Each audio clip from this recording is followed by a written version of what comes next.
Now each of the panelists now will tell you a little bit about themselves, who they are, why they're here, and what is it they do that's interesting to us as people who are interested in entrepreneurship. So why don't we start with Richard first? All right, my name is Rich Sheridan, and most of you probably heard me speak at noon, so I won't go into too much detail, but I'm the CEO and Chief Storyteller at Menlo Innovations. We're a software design and development firm in downtown Ann Arbor, Michigan. And I'm here because I knew he was going to call my name, and if I wasn't here, it would have felt a little embarrassing. Hi, Janice Montalvo. A little background, I graduated from Adrian in Michigan State, started my career in sales with United Dairy Farmers. Unlike the work environment that I started in, I woke up pregnant with my second child and quit. Stayed home for 2 years, started in real estate in 1996, woke up at 50 this year and decided to open up our own boutique real estate company called Living in Lenawee Realty. So I'm the chief accountant, marketing, human resources, and realtor all in any given day. Hello, I'm Ken Johnson. My company is Grand Legacy Corporation. I spoke this morning. My company develops games in the form of tabletop games as well as apps. My name is Patrick Dabb. I'm CEO of Go Inc. My company is a digital marketing intelligence company. What we do is pretty much let people know what's happening on their websites as well as what their competitors are doing. We do that customized to a level higher than the current market allows. I grew up in Adrian. I have 4 siblings who went through Adrian, also Michigan State grad, high five. And I've been out in California the last 10 years building a few different web companies before finally settling into Michigan in the last year. I'm Brandon Farver, and I work at Blissville Manufacturing Company. And I'm actually part of the 4th generation of the Farver family to be involved at Blissfield, so very proud to be a part of a family legacy that started back in 1946. We build products for the refrigeration, automotive, and off-highway industries. And we've recently launched a green technologies division, which I'd like to talk a little bit more today about, as far as some great wastewater treatment technology that we have, as well as some kitchen innovation technologies that are very sustainable in the green market. And Gary? Good afternoon, I'm Gary Clift. I was born and raised in Adrian, Michigan, graduated from Adrian High School in 1970. Western Michigan in 1974. Never thought I'd spend the rest of my life in Adrian, Michigan, but I'm telling you, it's the right decision. I went to work, I graduated with a degree in finance and automotive engineering, a minor. I wasn't a very good engineer. I'm a better talker than I am an engineer. And I ended up coming back and working in the family business in 1976. I went to Michigan State to do a little work trying to get my MBA. I was there for a semester and a half, and I was in a 3-dimensional econ course, and I said, you know, I have no clue what I'm doing here, what's going on. So I got out of my seat, and I went down to the local car dealership in Lansing, Michigan, and I said, I'd like to sell cars, and they said, in 5 minutes, they said, you've got a job. And I said, well, it's a little quick, but I'm for you. I ended up buying the Pontiac Datsun dealership in 1980 in Adrian, Michigan. Of course, Datsun changed their name to Nissan in 1986. We picked up GMC truck. We rode Nissan to the bottom, and I traded that for Buick. And of course, GM went bankrupt in 2008 or 9 or 10, somewhere in there. But I'm telling you, this is a wonderful community. I've never been more excited about the car business and happy to be here. Okay, I guess it's my turn. When people hear me talk, they ask me, where are you from? And I say, I'm from Ann Arbor. And they kind of look at me like funny. I'm originally from Israel, and that's where my accent is. And I first came to this area back in 1980 as a professor at U of M in the business school. And I spent several years at Michigan, and at some point I decided to become an entrepreneur. And there's several ways you can become an entrepreneur. One is to think, what is it they don't have, and come up and invent something. The other is to think, well, what works very well, and take it to places where it doesn't exist. And being in Ann Arbor, I saw that Domino's Pizza was very successful. So I got the master franchise for Domino's Pizza for a couple of countries. And I took it to Israel, and I took it to Belgium. And I quit the academic life and became a pizza entrepreneur, so to speak. And I put together, I guess this is early 80s, we put together, I guess, one of the original private equity type deals. And then we got into other businesses, and eventually a very large corporation came and bought us out. And then I was goofing off for a little bit until my wife said, hey, you got to get out of the house and do something. And I started a consulting firm that specialized in small startups and helped them take it maybe to the next level. And while I was really enjoying doing that, Dr. Docking, the president of Adrian College, found me and convinced me to come here to Adrian and run the Institute for Entrepreneurial Studies at Adrian College, which is something that I've been doing now for quite a few years, for the last, 5 years.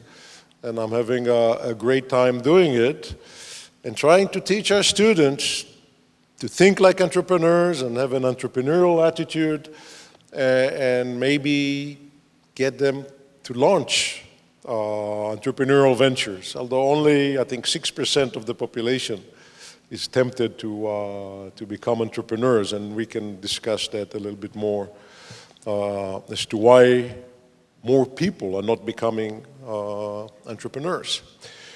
That said, I'd like to open the panel now to questions from the audience.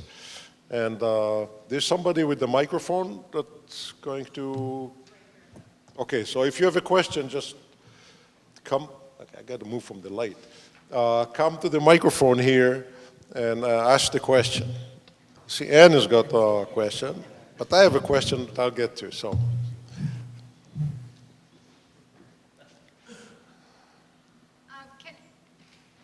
Here, let me...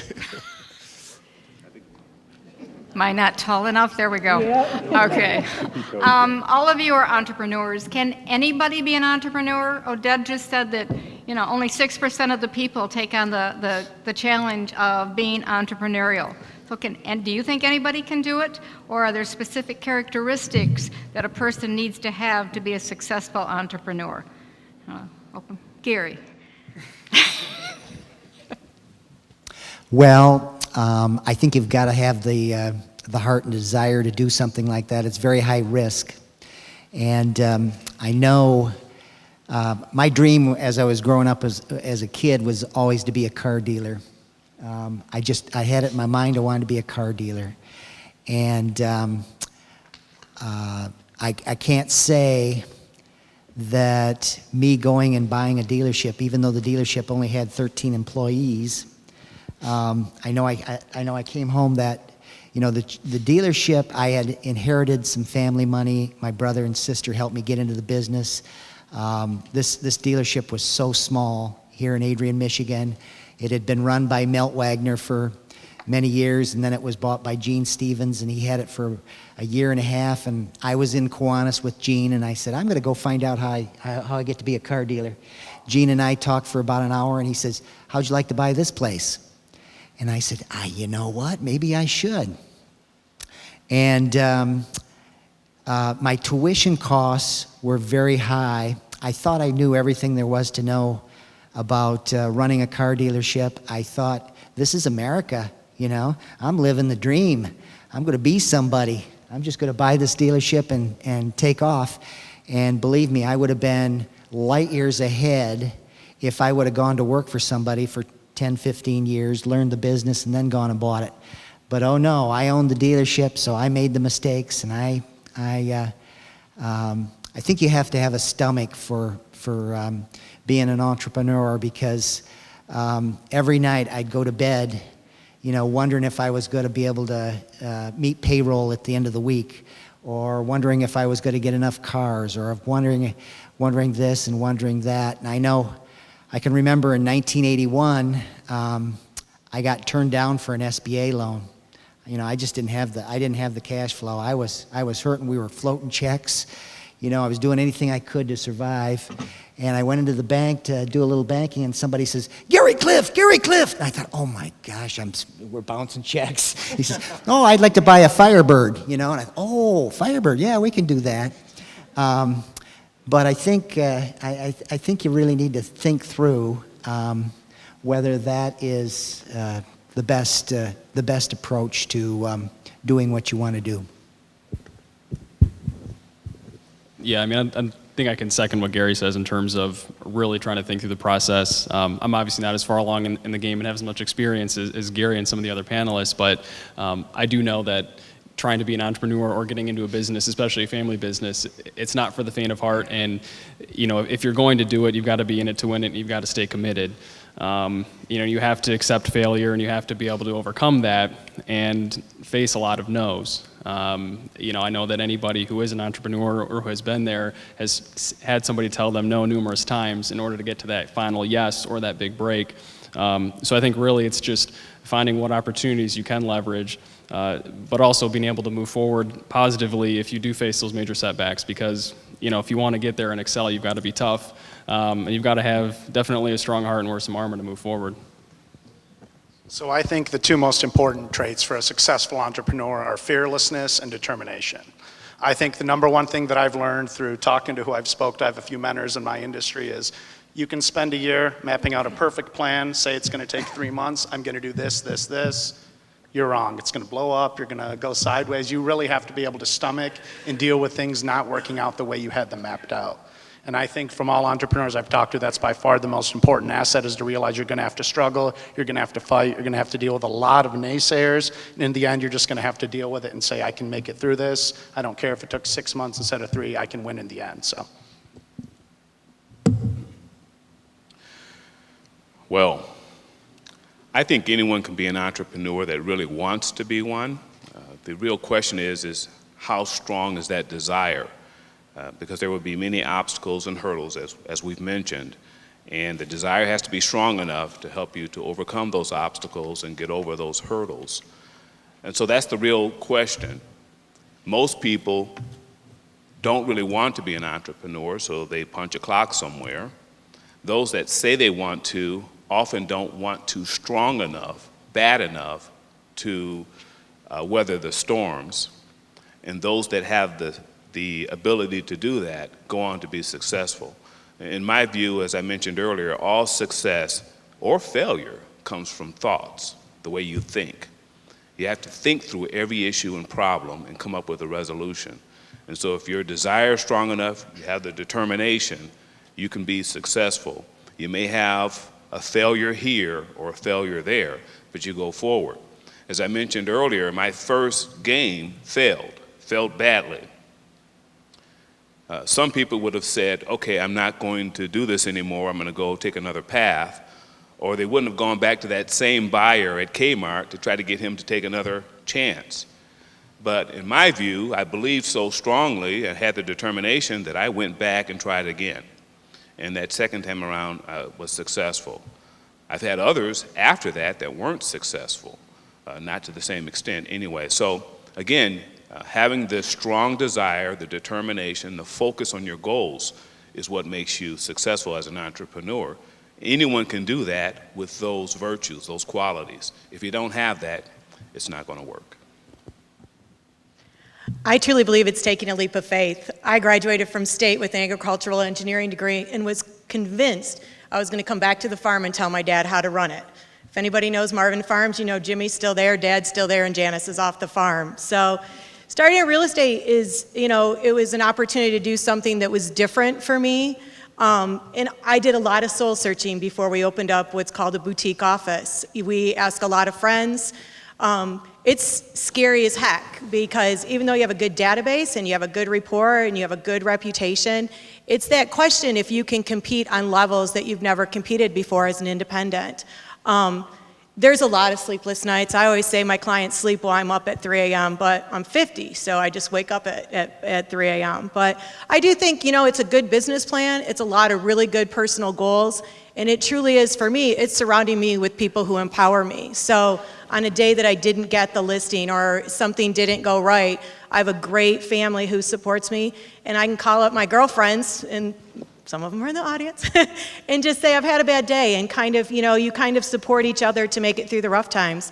But if you don't take that leap of faith, you're just going to be stuck in that same job. So it's worth the leap. I'm going to take a slightly different approach. I think we are all born to be entrepreneurs, and somewhere along the way, society drums it out of us. You think back to all the times that we set up little stands at the end of our driveways and sold lemonade. In the old days, do newspaper routes, babysitting, mowing lawns, that sort of thing. We're practicing entrepreneurship in those days. And then I think somewhere along the way, society convinces us that that's not real, when in fact it is. Look, I would change the question just a little bit, since we've gotten a lot of great advice along the way here, is how would you develop an entrepreneurial mindset in wherever you are right now? Because I can tell you that having that entrepreneurial mindset is valuable in no matter what your situation is. Looking at problems as opportunities, trying to figure out what's a better way of doing this than this customary. What are some new things we could do for our customers? When I coach young entrepreneurs, the ones who come to me and say they're in school and they say, should I start a company right out of school, or should I go get a job and figure it out later? And I say, there's no right answer to that question, but let's say you go take that job. Every time you're in a situation where you see something wrong, just raise your hand and volunteer and say, I think I can help with that. And practice entrepreneurship long before you actually have to do it on your own. It's funny for me when people ask me, do you sleep well at night as an entrepreneur? And my wife will assure you, I have never slept better than since we started a company. And I will say that a lot of that has to do with the fact that I work really hard, and when I get home, I'm really tired. I'd like to tell you a little anecdote as to when I realized what it means to be an entrepreneur. And we had just opened our first pizza store in Tel Aviv, and it was New Year's Eve, and I was having a little party at my apartment. And at about 9 o'clock in the evening, my partner called me and he said, we have a problem, half the drivers didn't show up. It's New Year's Eve, people go out and so on. So I went to work. So here it was New Year's Eve, and I was there on a scooter delivering pizzas.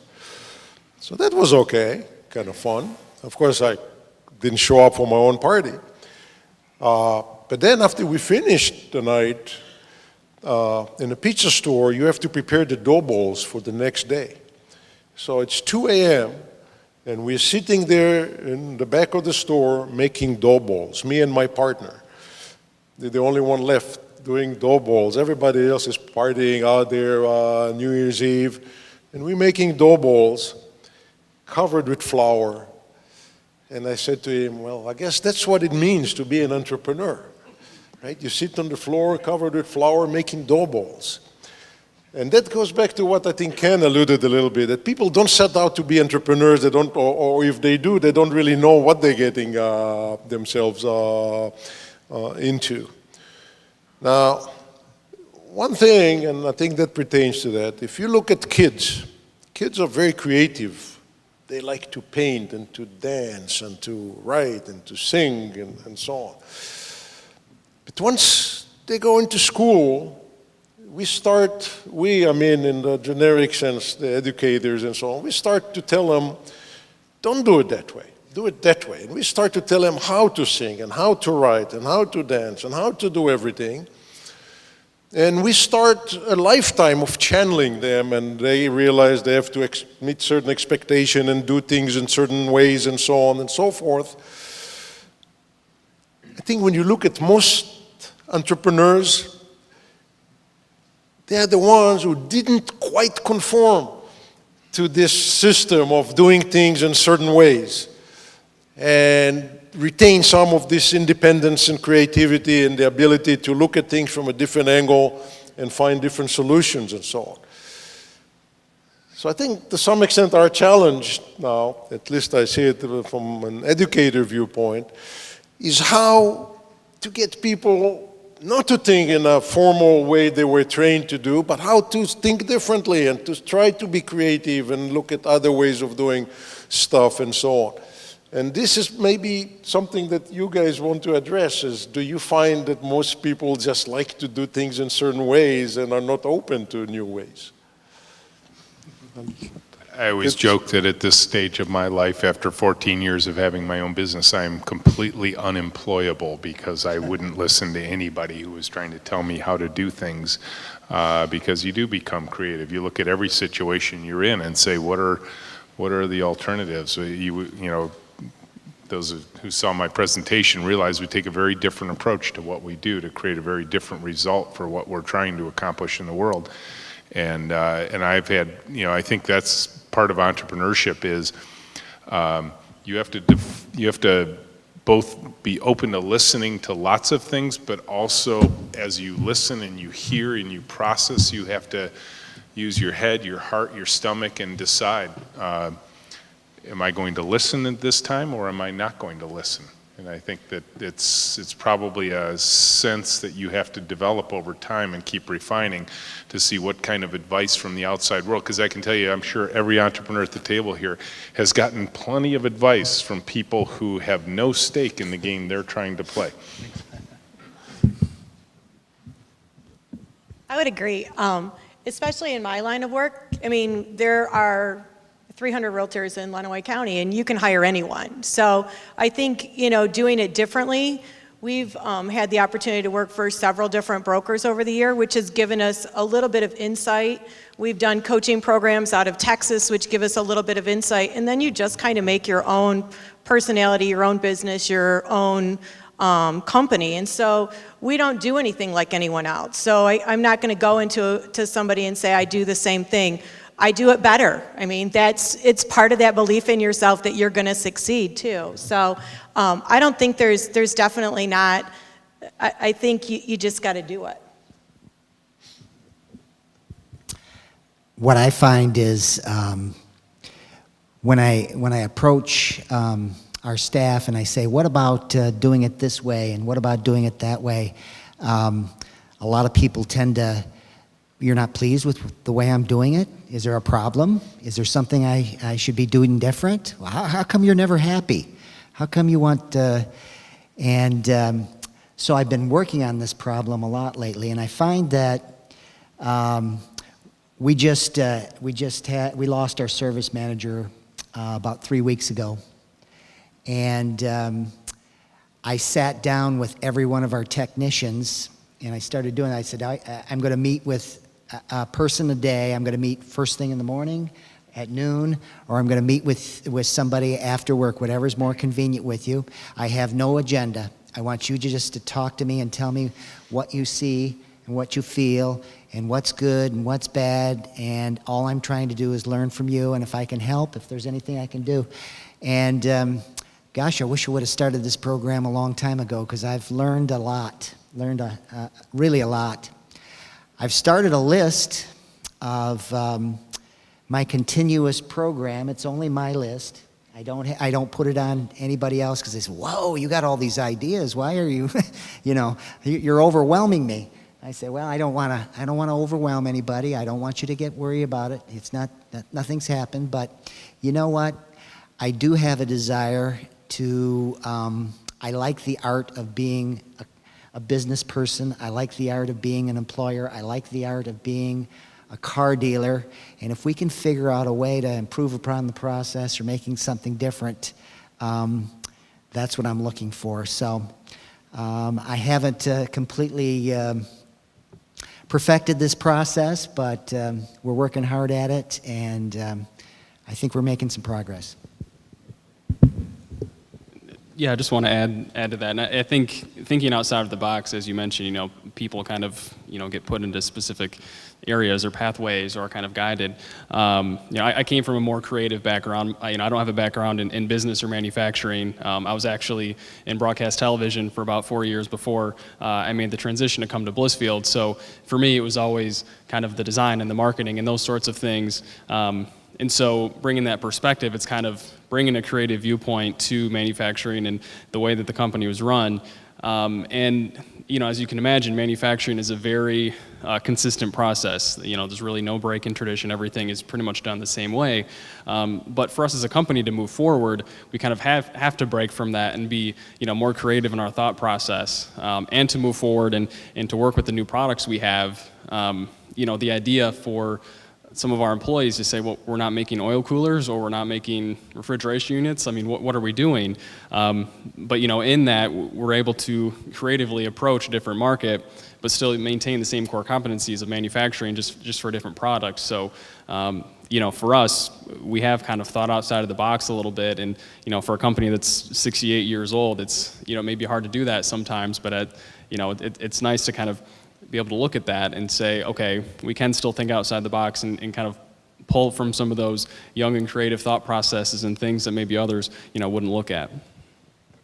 So yeah, I think being an entrepreneur in most cases makes someone a lot more analytical. It opens up their mind to realize the first time you figure out that doing something the way that you're not supposed to do worked out better. It just opens up your ears to take it more seriously. And for me personally, I've learned to have a lot more trust in individuals than entities or companies.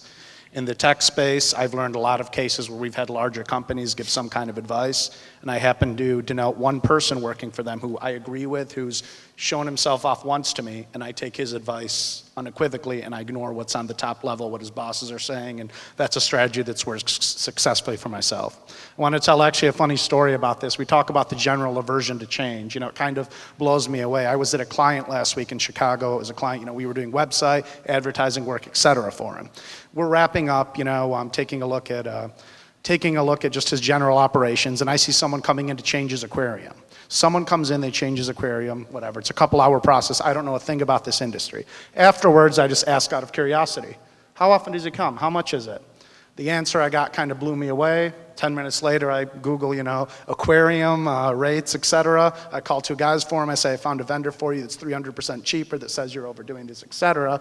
And the funny thing what blew me away is how much aversion there was within his staff. Oh, get this crazy guy away. We don't want to change our operations, et cetera. But I think you coined it best when you said they're not the ones with something at stake. So the business owners realize it's worth being analytical, it's worth change, but still blows me away how much aversion there is to change in a lot of cases just because things have been done a specific way.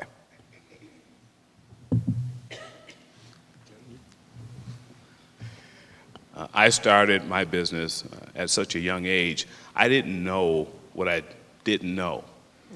I didn't know that you aren't supposed to be able to walk into Kmart's headquarters and sell a product without sell sheets and shipping vouchers and statements and forms and all these other things. I didn't know that. So because I didn't know what I didn't know that business it's done the way I did, I didn't believe that there was a problem. I thought, this is the way it is. This is the way I'm going to do it. And so I didn't have any fear. And I guess that's the point is having a fearless, optimistic attitude is critical. And it goes back to what I said earlier, is everything comes from our thoughts. Everything we see around us came from someone's thought. This bottle, someone's thought. This auditorium, someone's thought. Someone's thinking created all of this. And so as entrepreneurs, it's important to just think creatively, be able to overcome the problems through thinking and consulting others, getting their thoughts, their opinion, their viewpoint. And being in the game business, the whole concept of the game business is being creative, developing something new. And as I mentioned earlier, we're developing a new app. And there are many apps that are trivia-based apps, or the gameplay is trivia. Jeopardy, their app is the #1 app in both stores. And so how do I compete with that? well, I've got to do something different. I've got to think in an alternative form or alternative manner. I've got to come up with something that's going to attract the customers from Jeopardy, or at least retain those customers that we're able to develop through our co-branding with Phase 10 and some of the other apps we have. So thinking differently, and I won't use the expression thinking out of the box, because in my view that's thinking in the box, because everybody does that. Everybody says it, think out of the box. So think creatively, think in a way that will differentiate you from your competition. What are they doing, how are they doing it, and how can you do it better? When I was in telecom, there were other resellers in the industry, but no one sold telecom services the way we did. That's why we grew so fast. When I went to AT&T and was willing to make the $1 million a month commitment from zero to $1 million a month, they gave us 6 months to ramp up to that. It was what they called a take or pay contract, which means we had to sell $1 million a month in long distance service or pay them $1 million a month whether we sold that amount or not. So it really put us under the gun, right? So I knew we had to get out there and sell quickly. Well, I developed a business plan that no one else was doing. It was later adopted by many other companies, and we went from zero to $1 million a month in 3 months. We were at 6 months when we should have been at $1 million. We were at $2 million a month in billable revenue. So we did that because we decided to market our services in a way that was different from the competition. We took the low-hanging fruit that AT&T, Sprint, MCI passed over, and it was, for us, very simple, very easy. So I guess my answer to the question is to think creatively, think differently. Success comes from thoughts, and if you focus your attention on what you're trying to do and believe in yourself and what you're trying to do, I think success is right in front of you. Okay, I'd like to be a little bit provocative here for a minute. A couple of weeks ago, we heard Hillary Clinton saying that business don't create jobs. It doesn't matter what she meant or didn't mean or what people saw into that. We know that entrepreneurs do create jobs. And clearly, over the last few years, with all the economic downturns and so on, many states turned to, let's promote entrepreneurship. This is how we can create jobs. And the state of Michigan is no different. I mean, obviously, there's a huge emphasis and a lot of effort into creating an atmosphere of entrepreneurship and providing resources and facilities and organization and so on and so forth. And seems there's like a whole cottage industry that grew around entrepreneurship with all kind of services, and the state provides training and so on and so forth. Now at the end of the day, or we're not at the end of the day, but the middle of the afternoon or where we are right now, the question should be, well, what do we have to show for it? And my impression, unfortunately, is that not much. We're looking here at Michigan, okay, where are the great success stories? Obviously, there's entire industries that have grown over the last few years, but not here. And even simple things like apps. I mean, we every day we hear of all kind of apps that sell millions and millions of copies, and people make a lot of money. We hear all kind of social media venture and so on and so forth. But I don't see much of anything coming out of Michigan. And that bothers me. It bothers me a great deal. Because we're putting a lot of effort, we're putting a lot of work into trying to get people to think like entrepreneurs and so on, and find resources, and have the potential to get there. And for some reason, it doesn't happen. So I'd like to turn to this panel now and ask you to pick your brain as to why you think it doesn't happen. What aren't we doing, or what should we be doing to get more success? I told you I'd be a little bit provocative, so. Let's see. You know, Dan Gilbert, I'm sure most of you have heard of him. He's the Michigan billionaire who owns Quicken Loans. in Metro Detroit, and he also owns the Cleveland Cavaliers, and I think he has about 200 other companies that he's involved in. He has an incubator system down in Detroit, Bisdom, that is focused on technology companies. He offers loans and, well, actually he will do an investment in a technology-based business. There are certain contingencies. As one is you have to, the business has to be located in Detroit, not the suburbs, but in Detroit, usually within his office or one of his facilities. And they will invest in your business up to $125,000. A friend of mine just got an infusion of cash into his business. It's called Tap Into. A little plug there for it, but it's a great application. It is a concierge type of app that you would use at a Cavaliers game, for instance, or a Pistons game, and this allows you from your seat to order concessions or food, as well as merchandise. And so the Cavs just bought into it. It's going to launch. It's launched this season, I think in the next month or two. And it looks good. So they're hiring people, developers, to work in the office in Detroit. They're trying to stimulate the economy in the city, bring in jobs into the city, and this will help grow the city, this type of technology. And so I don't know what we're not doing, but what we should be doing is focusing more on technology, I think, moving forward, and trying to bring that into Michigan, not just Detroit, of course, but in Michigan. When I started developing our new app, we contacted developers strictly within the state. We had offers in California, India, and all over the world to contract for the development of our app. But we decided we wanted to work with a Michigan-based company.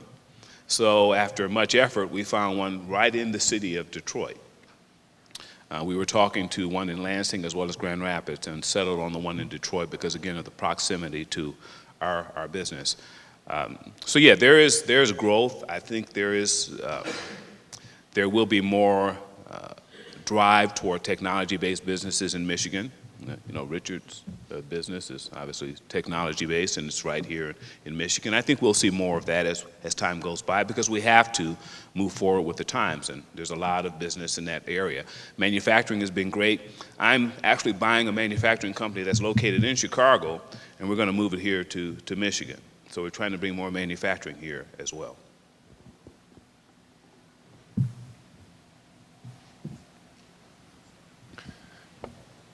Silicon Valley wasn't always Silicon Valley. It was an almond orchard at one point in time, and even when it started moving towards what it is today, it took a long time. We were that at one time.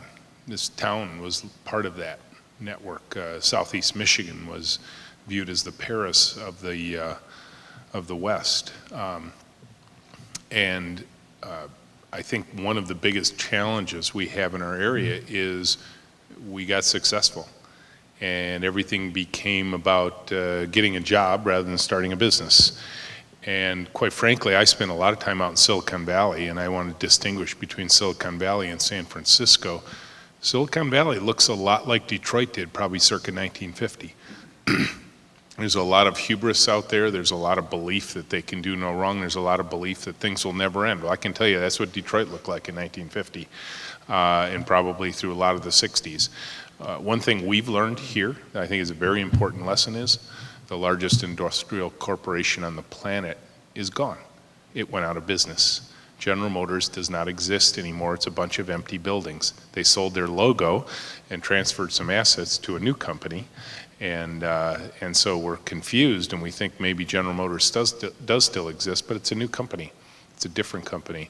I think we have to, I think one of the things that I'm optimistic about is this is a place that knows how to build stuff, that bumps up against some really interesting other places that know how to build high technology and that sort of thing. I think we have to remind ourselves of some of the things we're really really strong at. And, I'm with Ken. It's amazing. One of the aspects of entrepreneurship that I think is incredibly exciting is you can literally wake up one morning and say, you know what? I have this idea. And then one day you wake up, maybe it's a decade later or it's just a few years later, and you say, I did it. And I will tell you, in terms of entrepreneurs creating jobs, there's one job every entrepreneur has to create, and that's their own job. Start to learn how to pay for yourself. There was a young man I was coaching yesterday who came to me, tell me his idea. I think it's a great idea, and he's fervently pursuing it. He essentially dropped out of college to pursue this, and he was asking me some advice around this, and he said, what do you think? Does my plan sound good? Am I doing the right things? And that sort of thing. And I looked at him and I asked this simple question of almost every entrepreneur I meet, and it kind of takes them aback because they're not sure quite what I mean when I ask it. I looked at him, I said, how are you feeding yourself? And he says, well, I eat really well. I said, no. How are you paying for the food that you eat? And he goes, oh, well, I've saved some money up, and and I said, okay, so you're housing yourself, you're feeding yourself, you're clothing yourself, you're not living in the back of your car right now, and you're not dependent on your parents. He said, yep, that's true. And I said, awesome, then you can keep doing what you're doing for as long as you want to do it and take any approach you want. I said, if you make yourself self-sufficient, you can do anything you want to do. And he started describing to me some things he needed from the University of Michigan, some resources he needed. He had been a student there, and now he was not a student there anymore. And he started describing some labs he was using, some video editing services, and I said, well, how are you doing that? Because I wanted to make sure he wasn't breaking any rules or cheating. And he says, I actually still am a student. I'm only carrying a 1 credit per semester course load. And I'm like, awesome. So that's how entrepreneurs think, right? Everything he's doing is within the rules. I think that's an important aspect of entrepreneurship that we should remind ourselves of, is there doesn't have to be a lot of rules, but there are the rules of the state, the rules of ethics, the rules of society that we need to pay attention to. As long as we stay within those boundaries, you can do anything you want to do. And I think we have to get back to that attitude, because I think one of the challenges we face is we fell into an entitlement mindset. And I differentiate between entitlement and entrepreneurship. When you're an entrepreneur and it's payday, you're not cashing a check, you're writing a check into the business. And the only reason you get to survive to see another day is if there's some money left over after you do that. And the entitlement economy is sort of like the food dish that shows up at the back of the door every day or every week. But entrepreneurs were out in the forest turning over rocks, looking at things that are crawling around and looking at them and saying, protein. So I think for Michigan as a whole, talking about why we're not moving at the same pace as some other states. First off, I want to say it's funny, we've done a project, we've done the research on the premise of how many different cities right now in America are calling themselves the next Silicon Valley. The answer to that is approximately 35. That was 6 months ago. There's Denver, there's Ann Arbor. So that's the first issue you have, is a lot of people are thinking more progressive. The biggest issue I see, I will say I've spent quite a bit of time in Silicon Valley as well. I know the venture capital world, which pretty much means companies trying to get money. What I've noticed around Michigan and a lot of the next Silicon Valley states is they're all about giving $100,000 to start a startup and get them to step 2. Once it comes down to second stage, which is general, let's keep it simple, 2 to 5 million revenue, they're not jumping in as aggressively with the significant amount of money needed to grow them and become a significant entity. That's something that in San Francisco, that right now, in particular in those areas, once someone gets to the 2 million revenue level that looks like they're really there, they're all over it. There's 50 different people competing for them in that premise. Around here, the focus is a lot more towards the first step, but if they make it successful from there, the area is not really looking to nurture them the same way. They don't realize that it takes a lot of resources to get there. And frankly, I think we just need a few more Dan Gilberts. People who are really looking to step out there, take some risks, and say we're going to position ourselves nationally, not just make a nice headline that we're willing to help a few companies here and there. So.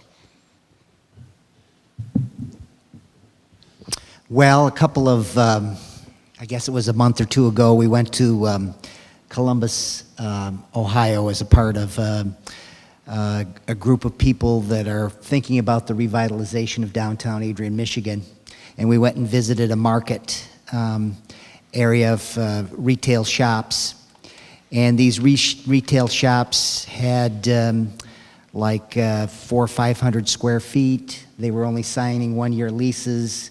I think the lease rates were perhaps at one time subsidized by the city or something. They were below market. It gave people an opportunity to try something out without quite the, you know, I've got a friend that does a pretty good job with baking right now. And for that friend to go and buy a store or do anything like that and make an attempt to sell baked goods would be prohibitive. But perhaps if we had some kind of a community incubator or something where a retail shop, you like making candles, or you like baking something, or you like selling this, or you like selling that, they could try it out, and who knows what might evolve from that. We might come up with a pretty cool little marketplace here in Adrian, Michigan, and give a lot of people the opportunity to get started in business. Yeah, I think one thing that's really hampered, Michigan as well as the entire U.S. is that we are entrenched in a global economy. It's no longer, the Detroit automakers versus whoever. I mean, people, manufacturers specifically, are going everywhere and anywhere to buy the cheapest product they can in order to make the most amount of profitability once they have their finished goods. We run into that on a daily basis, and we have competitors every day who are buying from China or India or other countries who can make the same things we do for a fraction of the cost. And I think that's one of the biggest things is other manufacturers have caught up, other people are able to produce things for a lesser cost. Granted, there still is a great amount of pride in U.S. goods, and we like to think that, our quality is far superior because, we have a lot of customers and people who still want to buy American-made. And I think there's a lot of value there. But to me, that's what I think is one of the biggest things is, we're not just competing with other states for business, we're competing with the rest of the world for business. And that's one thing that's hurt us, especially with the automotive industry, the things that have happened there. We've had products that we would supply to the automotive industry that have gone away, and it's been detrimental to our business in some aspects because when you rely on a specific product for so long and that gets taken away, you've got to find different ways to diversify. And I think the approach that we need to take, Michigan and other U.S. manufacturers as a whole, is to try and take that next step, whether it's incorporating new technology, being more innovative in our thought processes, just doing those next things in order to ride the wave of new technology, and taking a better look at more advanced manufacturing techniques. We can't continue to move forward on the same manufacturing principles that maybe pushed us along for the past 30, 40, 50 years. We need to be incorporating processes and products and goods that can really leverage the technology we have and move forward to see better progress for Michigan and for the U.S. as a whole, because as far as the technology goes, we are behind in a lot of aspects, but I really think things are shifting to higher technology goods and products, and we can compete, and I think we can still grow as far as Michigan goes. Anyone from the audience with any questions? No, please come here to the microphone.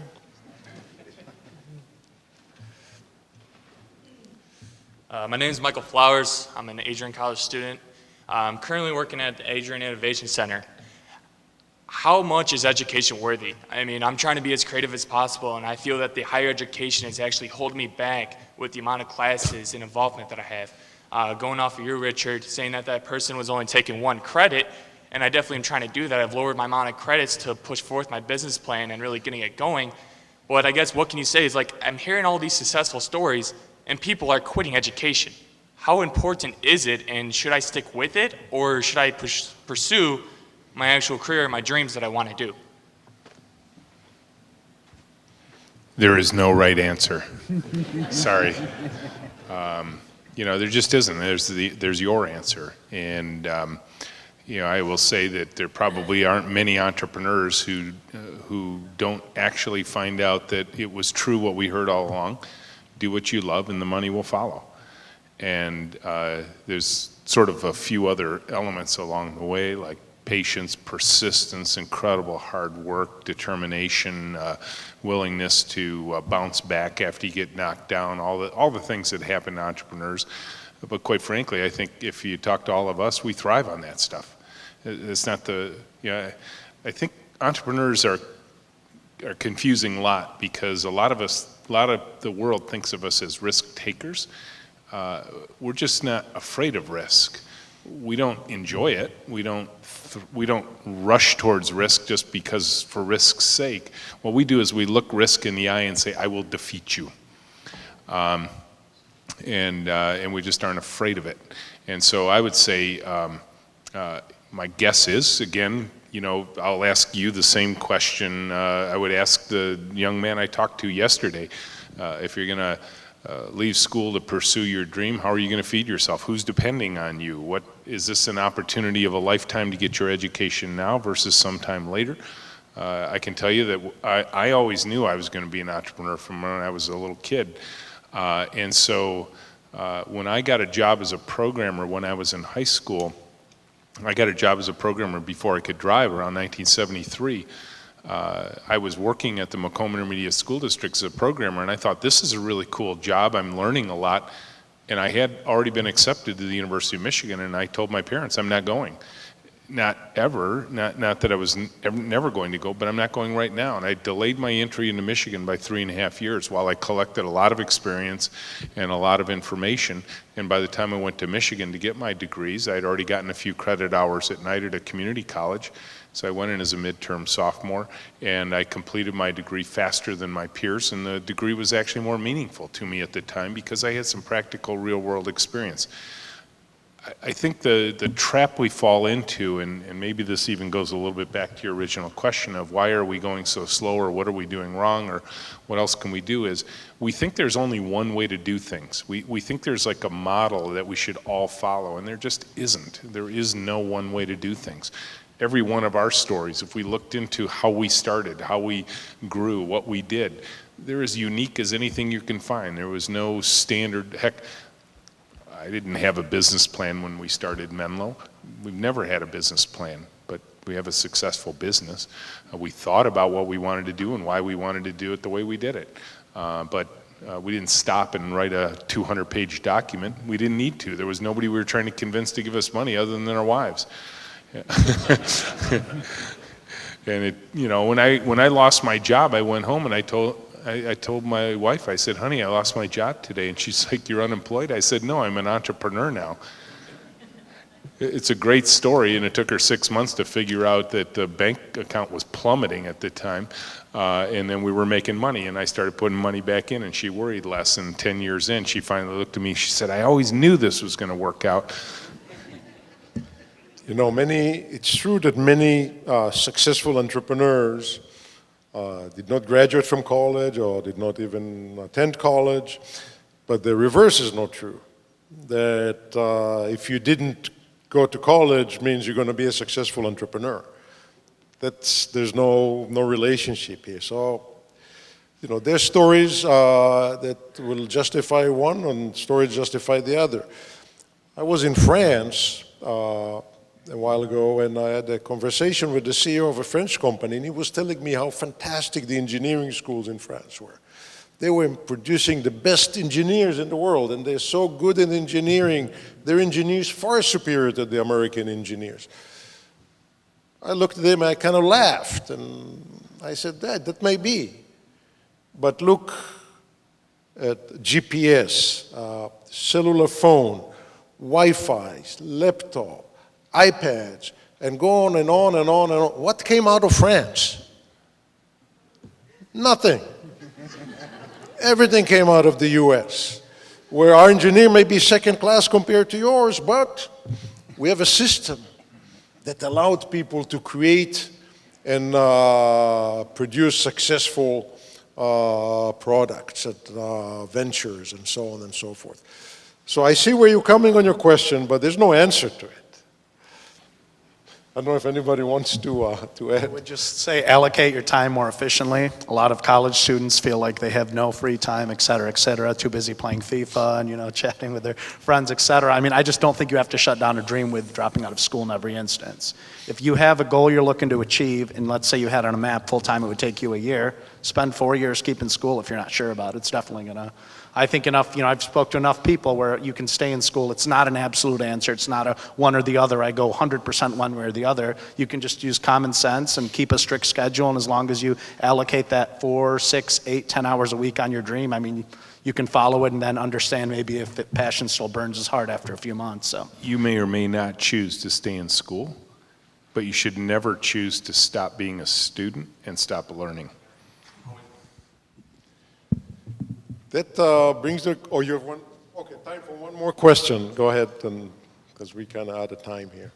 This is something that's important to me. We own a couple of businesses that we've started from scratch. I really like what you talked about as far as your employees go.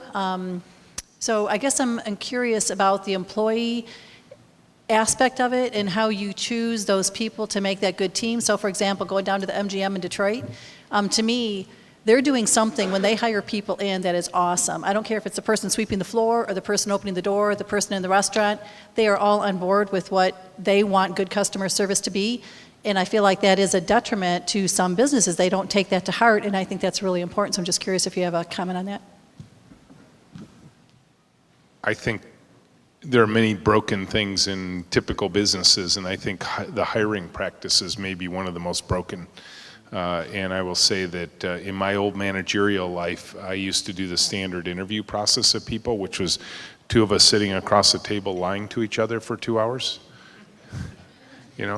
What is your name? What is your? Pat? Pat, are you a team player? Do you like people? Awesome. Oh, I love it. Yeah. Right. You're perfect. You're perfect for Menlo. We have some great projects. You'll be perfect for us. Fact matter is, we totally destroyed the typical interview process. We do a mass interview. We don't ask any questions throughout the entire interview process.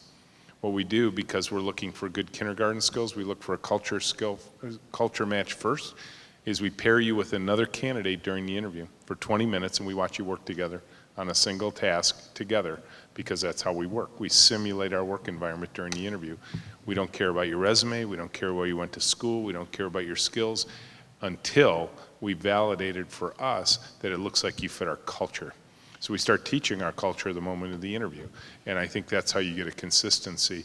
And I think, again, entrepreneurially thinking, I think sometimes where entrepreneurs will even fall down is they don't think through all of their systems. How we hire, how we interview, how we onboard, how we give performance feedback, how we raise up people in the space, how we teach them. You can't leave those things to chance either, any more than you can leave your market to chance, your product to chance, your technology to chance, your pricing to chance, your marketing to chance. All of those things are important. I think, and for me, that's one of the pure joys of entrepreneurship is you got to be thinking of all those things all the time. Thank you very much. I'd like to thank our panel for very insightful and interesting comments, and I'd like to thank our audience for coming here and spending the afternoon with us. Thank you very much.